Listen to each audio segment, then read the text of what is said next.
In this video, we're gonna do a full breakdown and analysis of this trailer, but before that, because it has to be said, whether you love him or hate him, what's undeniable is that Zack Snyder and company are making history. This is not the first time a filmmaker gets his director's cut. It's not even Snyder's first with Warner Bros. But to have a final budget of around $70 million, not only to complete the visual effects on the scenes that were cut, but to finish the original score and do reshoots. Introducing tons of characters, while very publicly giving the middle finger to the theatrical cut and its overseers. There would be no way. I would destroy the movie. I would set it on fire before I would use a single frame that I did not photograph. And to end up with a whopping 4 hours of runtime that will get no box office because it will not be released in theaters. Now the closest similar example is Richard Donner's cut of Superman 2, but even that had its push with the momentum of Superman Returns, released in 2006.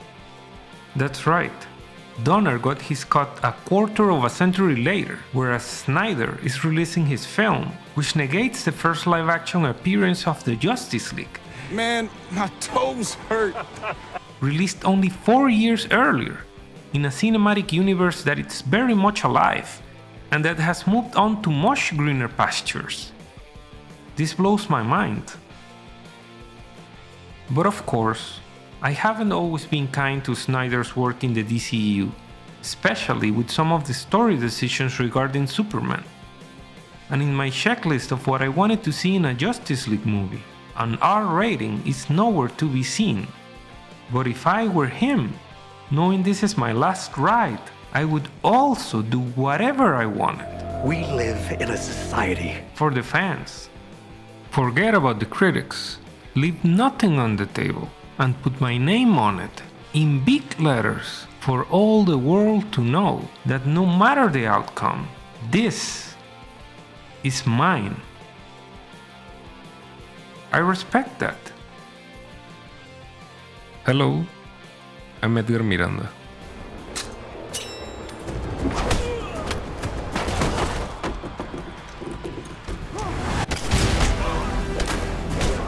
Why did you say that name? Good people of YouTube, welcome. If this is your first time here, please know I've been expecting you. Click subscribe, hit the bell, and take a seat. Let me entertain you. Okay, let's go through this trailer, while I share what I think I'm seeing, and hopefully I won't look like a fool when the movie is released.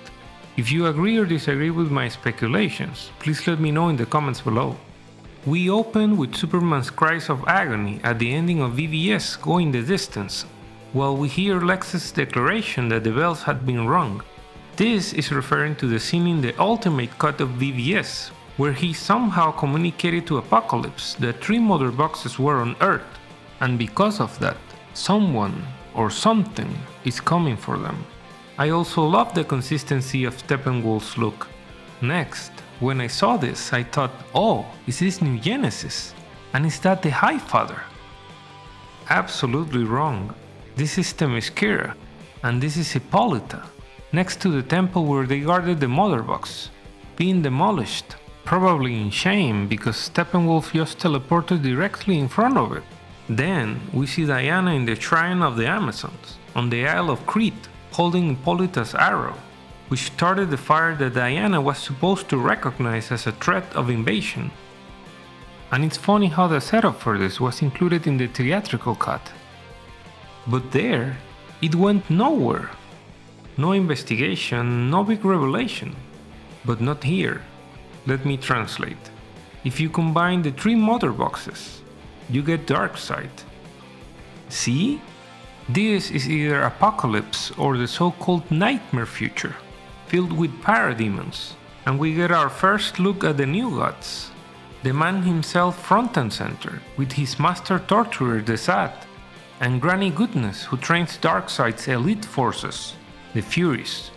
Then a scene where Steppenwolf speaks to Darkseid, and we see him without a helmet. This scene in the theatrical cut is different, in that Steppenwolf speaks to the mother boxes instead. and talks about ending an exile by collecting all of them. For Darkseid. In the Snyder Cut, he could also be in exile, but speaks with Darkseid directly about ending it. Or given that he's losing the armor, this could also be the ending of the movie, after he loses to the Justice League. We'll see. But on second thought, it's very unlikely that Steppenwolf is going to survive an R-rated Wonder Woman, especially after killing all of those Amazons. After that, brief clips of scenes that are most likely the ones that earned the movie the R rating, and other clips from scenes we already saw in the theatrical cut, meaning they were shot by Snyder, with Batman's dialogue about forming an alliance to defend ourselves, and the new Steppenwolf's design in them. And a new shot, I think, of Cyborg using a weapon, with his detached hand, or from his hand. And from the background, this seems to be either near the ending in Russia, or in the nightmare future. If it's the latter, interesting. Also, being a fan of Wonder Woman, I'm very excited to see her fighting Steppenwolf. And I don't remember if this line was in 2017's version, but here is edited nicely with Superman's cape. If you can't bring down the charging bull, then don't wave the red cape at it. Lois noticing resurrected Superman flying, meaning Bruce is not likely to ask Alfred to bring the big guns. Alfred, I need the big gun. And I'm curious to see if this happened during the movie, or are flashbacks, because if I'm not mistaken, these are Apocalypse machines, but in Themyscira. And I was surprised to realize that this scene was also in the theatrical cut, but had almost no significance besides a passing cameo. But in this trailer, it's accompanied by Jonathan's words to Clark in Man of Steel about being sent here for a reason. Those same words are heard over a completely new shot of Cyborg in some type of mental plane, the same plane that was hinted at by Ray Fisher last year.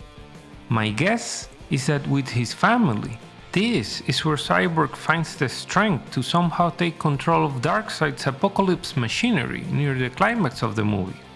The Flash helps Wonder Woman with the sword, and Aquaman slows the flood, like in the theatrical cut. Then Barry is seen saving Iris from the car accident. I am yet to understand how this scene and the one with Barry's dad fit in the overall story, but with 4 hours, I'm sure there's a ton of world building we haven't seen. Batman being Batman, and Lois asking for Clark's hand in this scene makes me think that the resurrection will play mostly like we saw. He gets resurrected, Lois sees him in the sky, he is confused and fights the Justice League. Then Lois arrives by herself, not with Alfred, makes Clark stop and takes him, or he takes her, to Smallville. And I really hope we lose this. I hate it. Not just for the terrible mustache removing CGI, but because it makes no sense. Lex did not win in BVS, Batman did not kill Clark, or vice versa. They had the Martha moment. Then they were a team. So the last memory Clark had of Bruce was not their fight, but this. Then a callback to Clark's first flight in Man of Steel, but on top of some type of rock that has steel rods coming out of it, and a plaque beneath him, probably debris from his monument in Metropolis, which makes sense given this scene from the DC Fandoms trailer, where we see him for the first time with the recovery suit, exiting the Kryptonian ship, which crashed near where they built the monument, and which serves as the DCU's Fortress of Solitude, where he got his traditional suit in this franchise. And hopefully the black suit will serve the same purpose as in the comics: protection and solar energy absorption when weakened, not just fashion.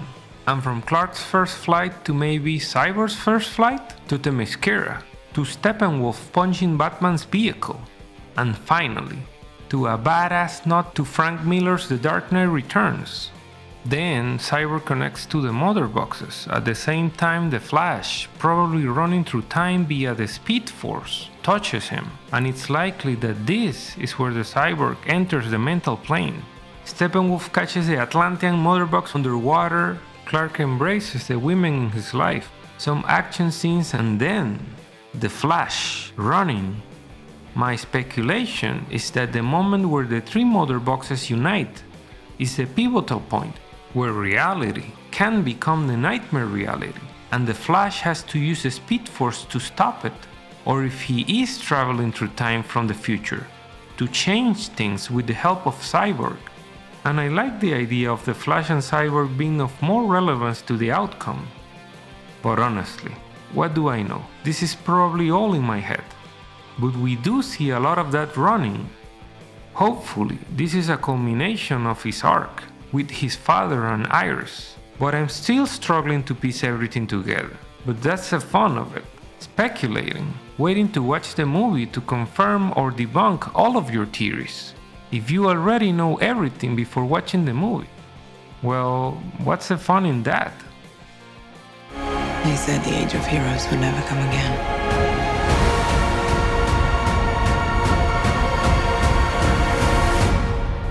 It will. It has to.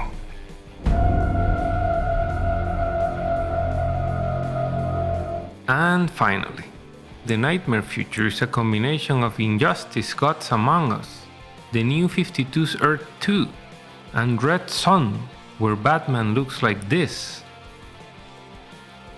I was there in Hall H in 2012, when Henry Cavill was asked about the comics he read to get inspiration to play the character, and one of the first answers, if not the first one, was Red Son. Clearly, this is not a coincidence. Snyder must have pointed him in that direction, because it's a story that resonated with him, just like the others. And slowly but surely, he shaped his Snyderverse to include in some part the spirit of those stories, which are great stories, but also Elseworld stories, with a darker take on Superman. During his tenure working on films of DC properties, Snyder has tackled some of their most influential stories, whether directly or indirectly. But when it comes to the DC Universe proper, I would be lying if I didn't admit I prefer a brighter, clear-cut Superman from the get-go. However, with time, I've really come to appreciate the story arc of Superman in the DCU, starting with Goyer's Man of Steel, and then his and Chris Terrio's BVS, and hopefully its culmination in Zack Snyder's Justice League. From Superman donning the suit for the first time, not really having the experience or the help to properly deal with a worldwide threat, to finding hope in humanity, even in the face of rejection and adversity, and finding more than allies, friends, each time moving closer and closer towards the classic Superman we all know. I would really like to see that arc through. Now, is it possible that Snyder was able to close it in the 4-hour Snyder Cut instead of his 5-movie plan? Maybe. Maybe not. And if not, what a shame. I truly hope this movie is the best movie in the DCU. But if it turns out that it is not, at least based on the trailers, I don't see how anyone could accuse it of not being what the DC equivalent of the Avengers, and better in my opinion, was always supposed to be. And its alternative wasn't, in the slightest, being epic. Thank you for watching. If you like this video, maybe check another one. I shouldn't. Come on. Do it. See you next time. There would be no way. I would destroy the movie. I would set it on fire